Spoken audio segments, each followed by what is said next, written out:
All right, hello and welcome to what is actually the first Expert Insight interview of 2019. Can you believe it? And I'm delighted for this to be joined by Robin Dreeke. How are you doing, Robin? I'm doing great. And yeah, I hadn't thought about that either. But yeah, the first one in 2019. It's a great way to kick off the year. It's excellent. And where are you? Where are you today, Robin? Where I live and home base out of Fredericksburg, Virginia. So Excellent. decent weather. Love it. And I'm here in San Diego, but I know Virginia very well as I lived in Vienna, Virginia for a time. So Yes, to the great. great north. Yeah, exactly. So, Robin, you're a 28-year veteran of the federal service, the the United States Naval Academy, Marine Corps, FBI, and you were in counterintelligence for a long time, right? Yeah.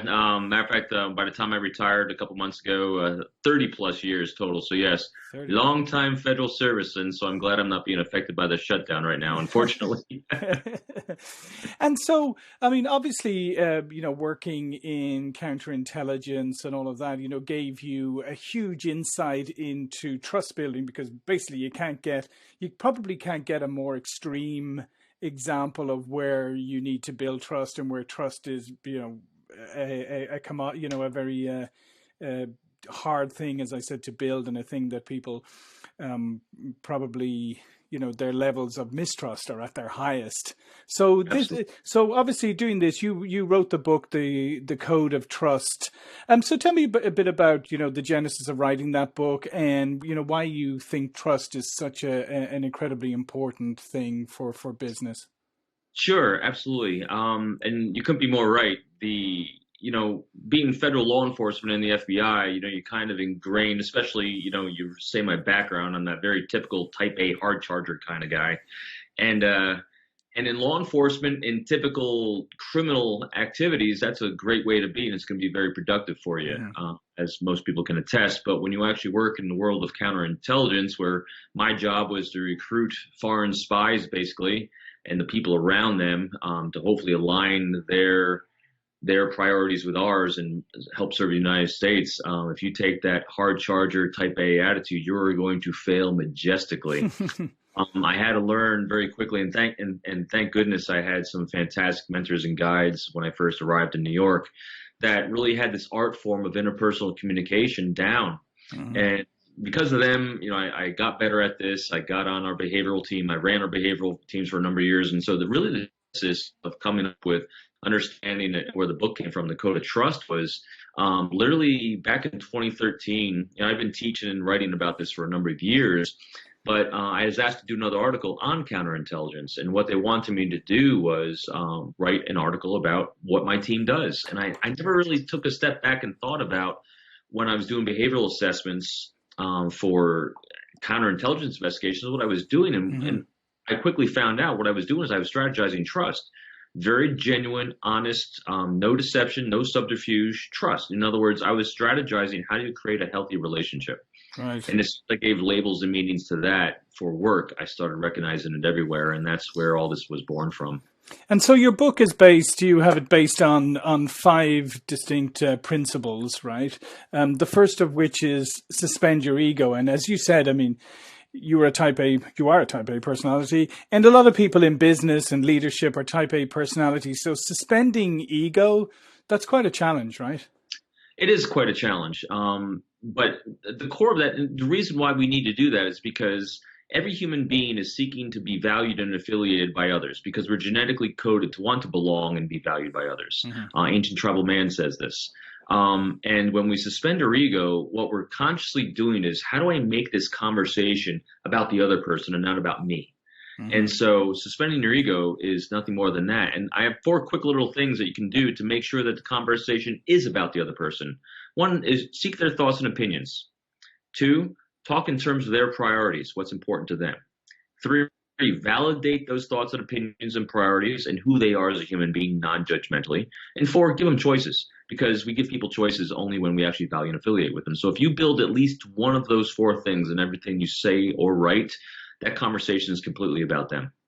And that seems to be something that a lot of people struggle with because we're not good listeners, even though we know we should be. We're not we're not very good at active listening, and that's actually really listening to what the other person is saying because we're always so caught up in what we want to say next.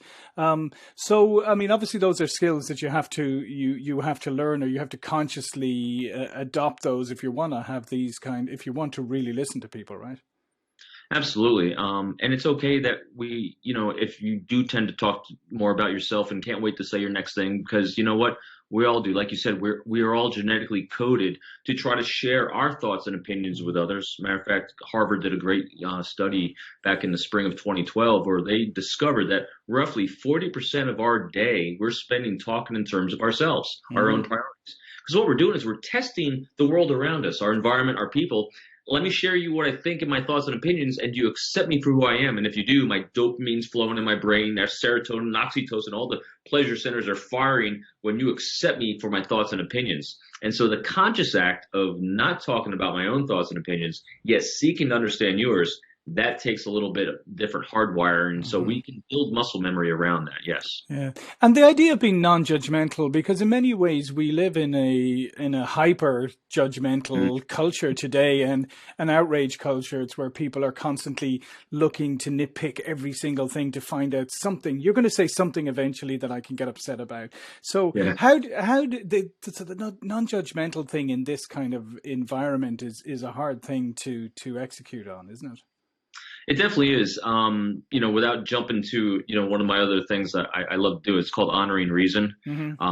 It's very stoic in its approach, and the fact that I'm always thinking in terms of, is what I'm about to say or do going to help or hinder where it is I'm trying to get to? Mm-hmm.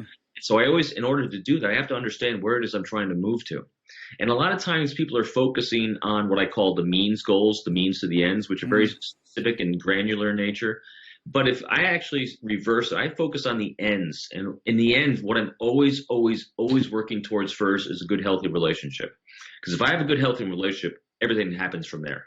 Right. Because here's the guarantee in life. I guarantee you, everyone listening to your podcast, where they are in life today, their successes and who they are, it did not happen alone. It happened good, healthy relationships. And so I honor the healthy relationship first. And so I ask myself, is what I'm about to do or say going to help or hinder a healthy relationship?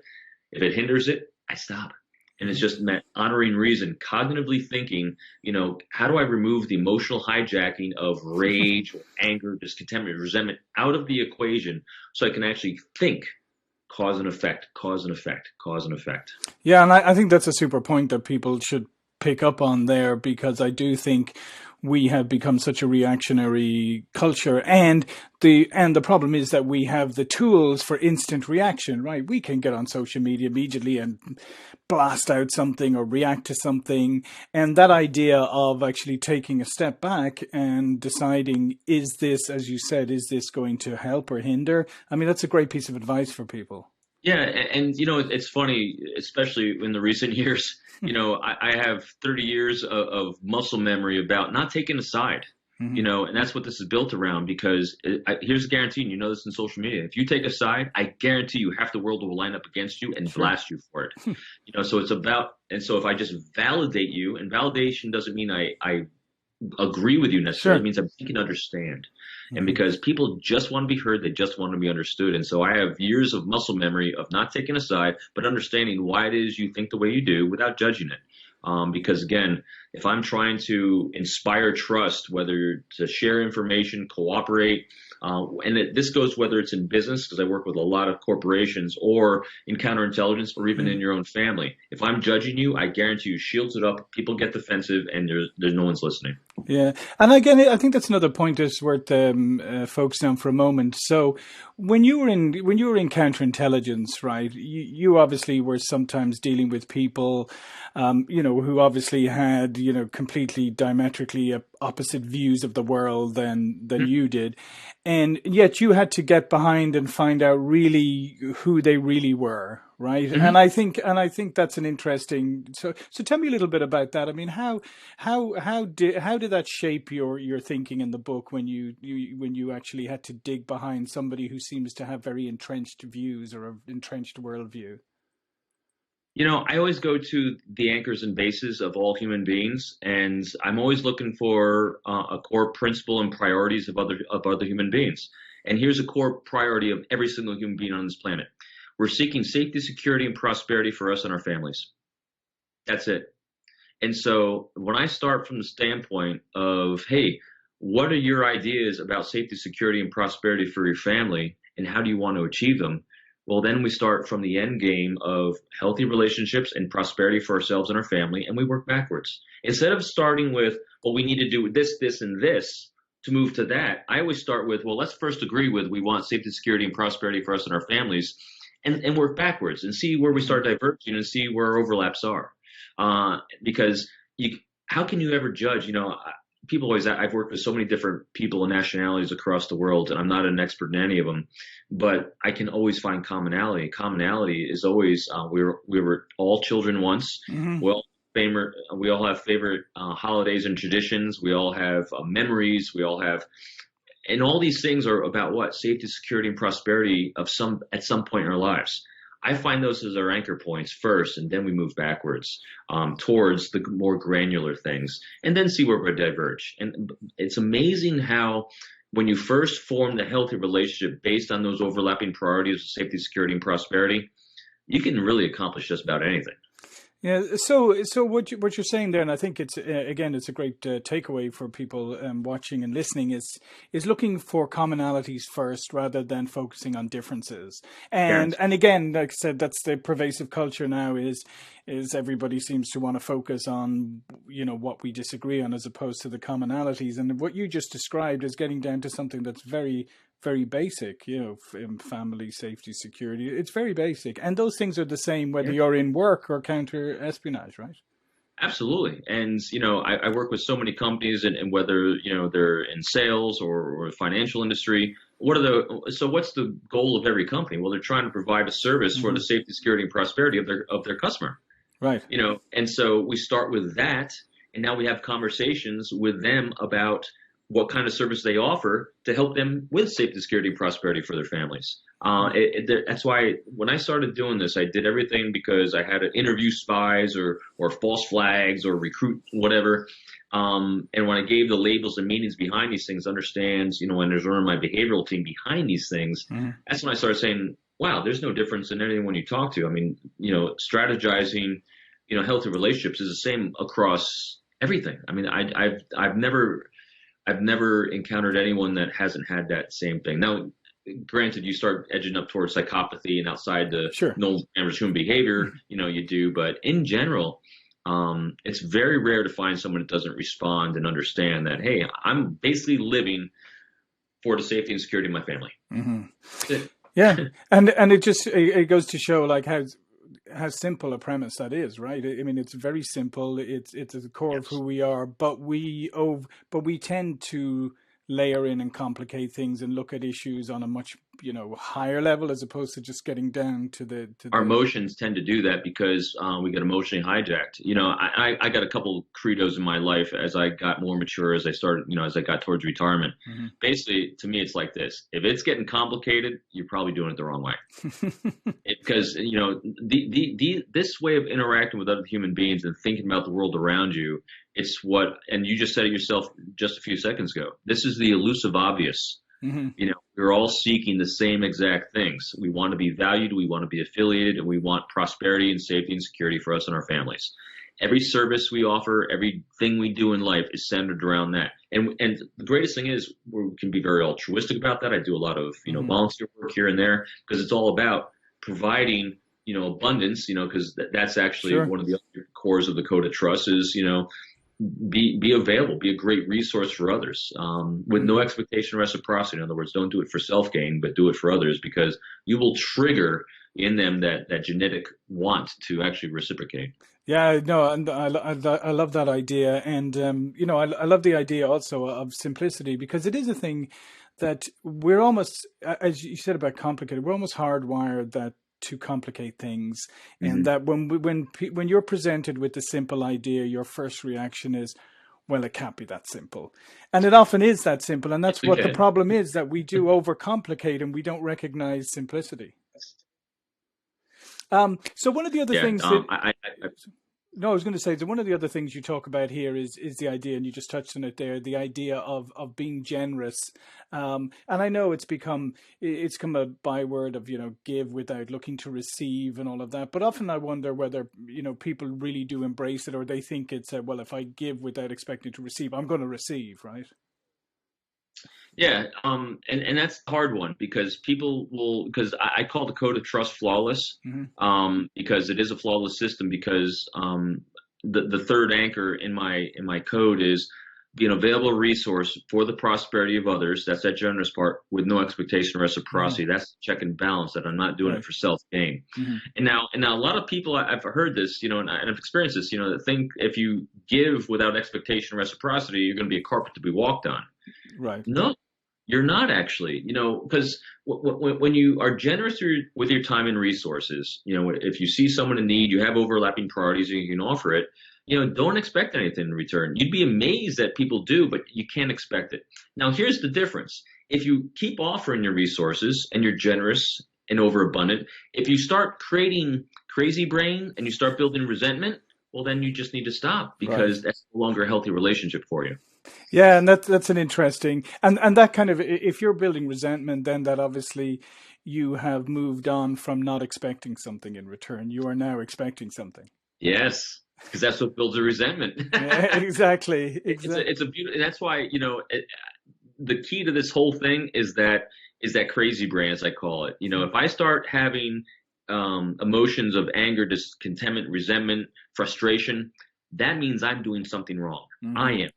I am mismanaging this healthy relationship, and I need to do something about it because they're not. Everyone else around me is just being who they are. It's Right. my effect that's I can control, Yeah. and so that's the easiest part in the Yeah. world to control. The only thing we can control in the world is how we feel about the world around us. Exactly. And the thing is, I mean, I think sometimes people go in with the idea is, okay, if I'm generous and I help other people, it's all going to work out well. But sometimes it doesn't, right? Sometimes you can help somebody, you can give something, and maybe they take advantage of it or whatever happens. But it doesn't reduce the fact that you did the right thing in the first place, does it? Absolutely. It doesn't, because again, if you go into it what was the reason why you were offering your resources? Hmm. Was it because you were expecting accolades? Was it because you were looking for reciprocity? Those are the things that, again, part of ego suspension is suspending your vanity. Hmm. A lot of times we do things for the sense of vanity because we want to make ourselves look better. If you're doing it for those, and I'm not, and here's the tricky part too. I don't judge people that do it for those reasons either. Sure. Just realize you're going to have moments of stress when you Hmm. do that. Hmm. Um, Now you just got to make sure that the avenues and venues you're choosing to offer your resources in are in line with what compels you. Hmm. Because when you actually have clarity of thought and brain and calmness, you actually have that compulsion. And everyone has these moments in lives where you just feel compelled. I have to do this. I feel so energized to do this. That's the path to walk down and offer your resources in. Now, if you are now forcing yourself to do something in this area because I think it'll make myself look good, it'll look good on my Hmm. resume, I guarantee you, you're going to have those negative emotions. Exactly. I mean, I couldn't agree more. And I think at the end of the day, just to wrap up here, because we're bumping up against time, I Sure. think at the end of the day, there's a huge, I mean, let's not mistake, right? You want to work with companies and individuals you trust, right? So there is a Sure. huge economic benefit at the end of the day to really working hard to build trust with your customers, right? Absolutely. And that's why, whether it's in business, personal life, or recruiting spies, the thing you're going for, trust, when you have trust, what's that beget? It begets a healthy relationship. Because here's a guarantee. If you have a healthy relationship, no one's going to screw you over. Hmm. Because we don't hurt friends because friends are aligned with our priorities. And what's everyone's priorities? Safety, security, and prosperity for ourselves and our families. So Yeah. build those healthy relationships and everything falls in place. Love it. Listen, Robin, this has been fascinating, fantastic interview. Before we go, why don't you tell people a little bit more about yourself, where they can find out more about you? Sure. Again, my name's Robin Dreeke, retired FBI guy from years ago. And my website is peopleformula.com. Lots of YouTube videos on there, keynote speeches and stuff. So if you didn't get enough Death by Robin in the last bunch of minutes, you get more on there. Please feel free to reach out at any time. I'm passionate about how to create healthy relationships with others. Fantastic. My name is John Golden, Sales Pop Online Sales Magazine, Pipeliner CRM. Another expert insight interview, 1st of 2019. I'll see you all again soon. Thank you.